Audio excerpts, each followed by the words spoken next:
اعوذ باللہ من الشیطان الرجیم بسم اللہ الرحمن الرحیم۔ میرے مسلمان بھائیوں، محرم کا مہینہ چل رہا ہے، آج 9 محرم ہے، تو قرآن مجید کی تلاوت کرنے جا رہا ہوں، اور سب سے پہلے آپ کو اللہ کے نبی کی ایک حدیث سناتا ہوں قرآن کی اہمیت اور فضیلت کے بارے میں۔ حدیثیں تو بہت ہیں، لیکن ایک مختصر حدیث سنا رہا ہوں، اگر ہم مسلمانوں کو اس کی سمجھ آ جائے۔ اللہ تعالیٰ سب کو سننے کی، سمجھنے کی، اس پہ عمل کرنے کی توفیق دے، آمین ثم آمین یا رب العالمین۔ درود شریف پڑھتا ہوں۔ اللہم صلی علی سیدنا محمد وعلی آل سیدنا محمد بعدد کل شیء فی الدنیا والآخرہ۔ میرے مسلمان بھائیوں،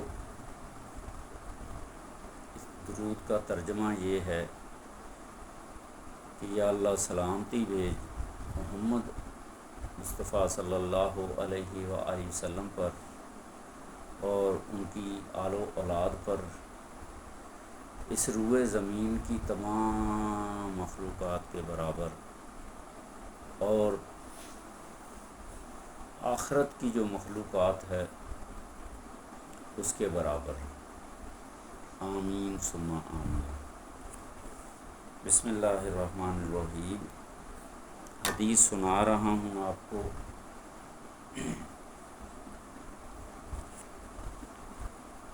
نبی صلی اللہ علیہ وآلہ وسلم سے مروی ہے کہ حسد کی اجازت نہیں مگر دو شخصوں پر آپ حسد کر سکتے ہو۔ ایک وہ جو قرآن مجید پڑھتا ہو اور وہ اس کی تلاوت میں راتوں رات کو مشغول رہتا ہو، آپ بھی اس سے یہ حسد کریں کہ آپ اس سے زیادہ قرآن مجید پڑھنے کی کوشش کریں، تلاوت کرنے کی کوشش کریں۔ دوسرا وہ جس کو اللہ سبحانہ وتعالیٰ نے مال دیا ہو اور وہ اللہ کی راہ میں دن رات خرچ کرتا ہو، آپ بھی اس کو دیکھ کے یہ حسد کریں کہ اس سے زیادہ اللہ کی راہ میں خرچ کرنے کی کوشش کریں۔ یہ حدیث صحیح بخاری کی حدیث ہے۔ اس حدیث میں حسد سے مراد غبط ہے۔ دونوں میں فرق یہ ہے کہ کسی شخص کی نعمت کے زائل ہو جانے کی خواہش کرنا حسد ہے، اور اس نعمت کا اپنے لیے خواہش کرنا بغیر اس کے دوسرے شخص سے زائل ہو غبط ہے۔ غبط مطلقاً جائز ہے، حسد مطلقاً ناجائز ہے۔ اس حدیث میں غبطے کی اجازت صرف انہی دونوں چیزوں میں منحصر کرنا مقصود نہیں، بلکہ مطلب یہ ہے کہ کوئی نعمت ان دو نعمتوں سے بڑھ کر نہیں جس کے حاصل ہونے کی خواہش کی جائے۔ تو میرے بھائیوں، اللہ تعالیٰ سب کو اس حدیث کی سمجھ دے، عقل دے، اور جس کے لیے حسد کا کہا گیا ہے اس کے لیے حسد کی خواہش کرنے کی توفیق دے۔ قرآن کو زیادہ سے زیادہ پڑھنے کی، دولت کو زیادہ سے زیادہ اللہ کی راہ میں خرچ کرنے کی خواہش۔ دوسری حدیث پڑھ رہا ہوں۔ ابو صالح رضی اللہ تعالیٰ عنہ سے مروی ہے کہ قرآن مجید اپنے پڑھنے والوں کو قیامت میں سفارش کرے گا، پس اس کو لباس کرامت پہنایا جائے گا۔ پھر قرآن مجید کہے گا کہ اے اللہ، اور زیادہ اس کے اوپر انعام فرما، تب اس کو تاج کرامت پہنایا جائے گا، پھر کہے گا اے اللہ اور زیادہ دے، یہاں تک کہ اللہ سبحانہ و تعالیٰ اپنی رضامندی کے گراں بہا خلت اس شخص کو عطا فرمائے گا۔ تو میرے بھائیوں، قرآن کی تلاوت کی کتنی برکتیں ہیں۔ قرآن کی تلاوت بھی کریں، اس کو ترجمے کے ساتھ پڑھیں، اس کے اندر جو اللہ تعالیٰ نے احکامات بیان کیے ہیں ان میں عمل کریں، اور اس کو تمام روئے زمین کے مسلمانوں تک تو پہنچانا ہی پہنچانا ہے، انسانوں تک بھی پہنچائیں، اور تمام انسانوں تک پہنچائیں۔ اللہ تعالیٰ سب کو ہدایت دے، عمل کی توفیق دے۔ میں قرآن مجید کی پہلی سورت سورہ فاتحہ کی تلاوت کر رہا ہوں۔ میرے بھائیوں، اس کو غور سے سنیے گا۔ اللہ تعالیٰ سب کو سننے کی بھی توفیق دے، کیونکہ یہ توفیق بھی اللہ تعالیٰ انہی لوگوں کو دیتا ہے جو اللہ تعالیٰ کے احکامات کو، اللہ تعالیٰ کی بھیجی ہوئی کتابوں کو، خاص کر کے قرآن مجید کو سننے کی، سمجھنے کی کوشش کرے، اور دین کے اندر زیادہ سے زیادہ اپنے آپ کو مصروف رکھنے کی کوشش کرے۔ تو میرے بھائیوں، سورہ فاتحہ پڑھ رہا ہوں، اس کا ترجمہ بھی پڑھوں گا۔ جس بھائی کو سورت کا فاتحہ کا ترجمہ نہیں آتا تو اس کا ترجمہ ضرور یاد کر لے۔ یہ سورہ فاتحہ قرآن مجید کا دل بھی کہہ سکتے ہیں اس کو، ٹھیک ہے، اور یہ ایک بہت بڑی دعا ہے۔ تمام اس کو سورہ شفا بھی کہتے ہیں۔ تو جس نے اس سورت کو ترجمے تفسیر کے ساتھ سمجھ لیا تو اس کے لیے آگے قرآن مجید پڑھنا سمجھنا بڑا آسان ہوگا، اور اس کو ایک راستہ مل جائے گا کہ سورت فاتحہ نے کیا سبق دیا۔ اس میں اللہ تعالیٰ کی حمد و ثنا ہے، اور اللہ تعالیٰ سے حفاظت اور ہدایت کی بندہ دعا مانگتا ہے، مدد کی دعا مانگتا ہے اللہ تعالیٰ سے۔ تو میں سورہ فاتحہ کی تلاوت کر رہا ہوں، تو میرے بھائیوں اس کو غور سے سنو۔ بسم اللہ الرحمن الرحیم۔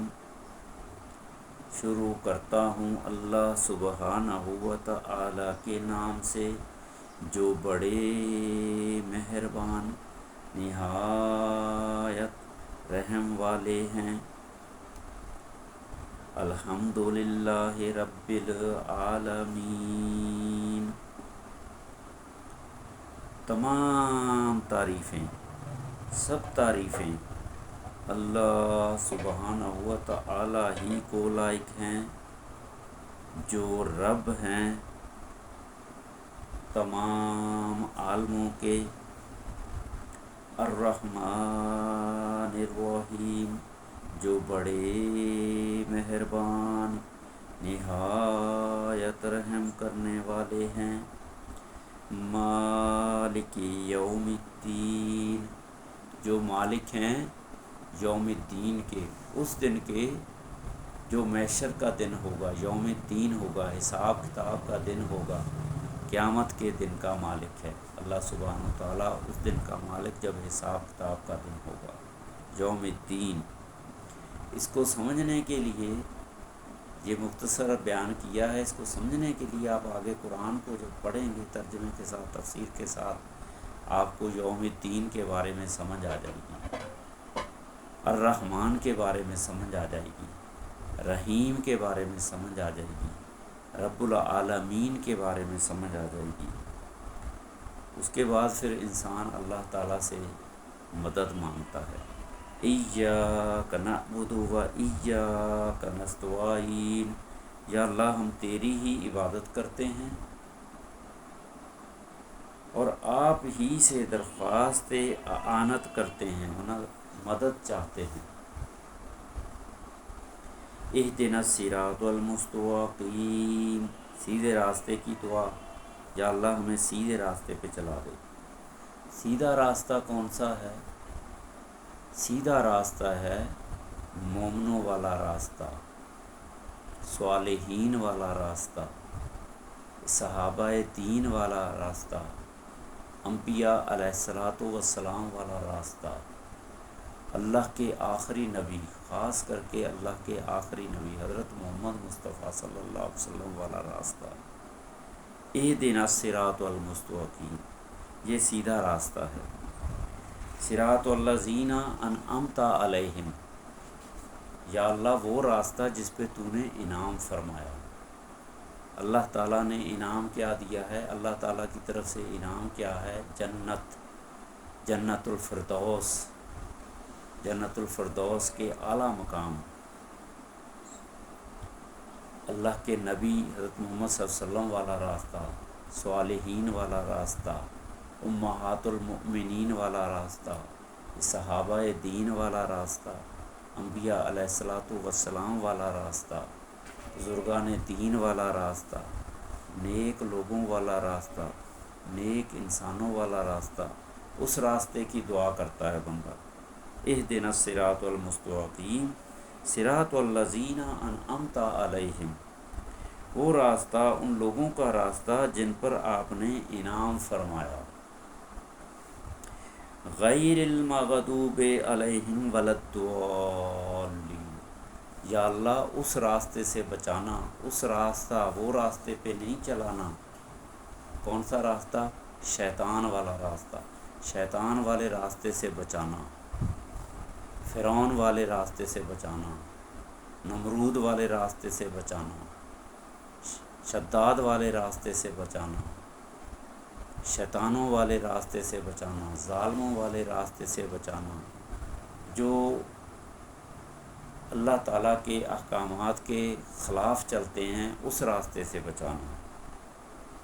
غیر المغضوب علیہم ولا الضالین۔ تو میرے بھائیوں، یہ سورہ فاتحہ، اس میں ٹوٹل 7 آیتیں ہیں۔ ان کو بار بار پڑھو، ترجمے کے ساتھ پڑھو، اور اس کی تفسیر بھی آپ جان سکتے ہو، تفسیر ابن کثیر۔ مزید میں نے آپ کو بتایا ہے کہ قرآن مجید میں چیٹ جی پی ٹی ہے، اس میں آپ بولو گے مجھے اس کی تفسیر بتائیں، تفسیر ابن کثیر کا حوالہ دیتے ہوئے وہ آپ کو بڑی ڈیٹیل سے بتائیں گے اس کا ترجمہ اور تشریح۔